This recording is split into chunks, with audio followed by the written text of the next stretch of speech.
یعنی یه سبزواریه مرا به خانه شو به بچهش میگه اکو پسر جان او کارنامت بیارون چر کردی با درسا.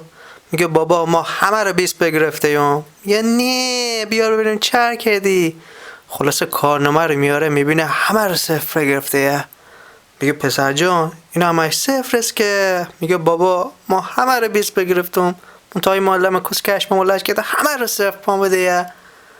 میگه همین ریاضیت بر چی صفر گرفته؟ میگه آقا معلم میگه 4 تا سیب داری ای دیتاش برا خود بمونه دیتاش هم برا برارت به خواهرت چند تا مرسه. گفتم چی خیم نمرسه دیگه. یه خود درست گفتی که پسر جان گو بخورده از صفرت بده مرد که کسکش. این ورزشت بر چیش صفر گرفته نمیتونست یه 2 تا لغت به بغل اون تو بزنی یک 15 بستنی. میگه آقا معلم ما رو برده بغل دیوار گفته جفت دستات بالا جفت آتم بالا. دیگه آقا معلم سر کی رو بستم؟ دیگه خب درست گفتی که پسر جان گو بخورده از صفرت بده مرد که کسکش فردا مرم در خانهشم. این فارسی دیگه بر چی صفر گرفته ای؟ او که زبان مادریت است که.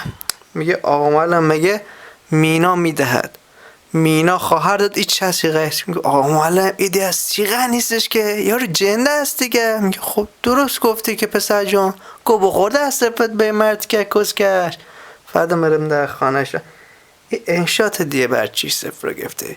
یه آقا معلم گفته یک حکایت خوب بنویسید یادتون شو همش میزدی به کنه نه میگفتی عجب حکایت است. میگه ها یادم پسر جان عجب حکایتی بود. میگه خب ما انشامو نوشتم کننم عجب حکایتی است معلم صفر آمده یا.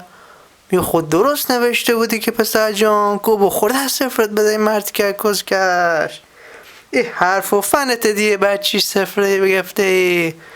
میگه آقا معلم گفته یک پریز برق دارم با 2 تا سیملخ ایده پریز برق برم چه مرا گفتم خانواده رو دیگه ایده میره.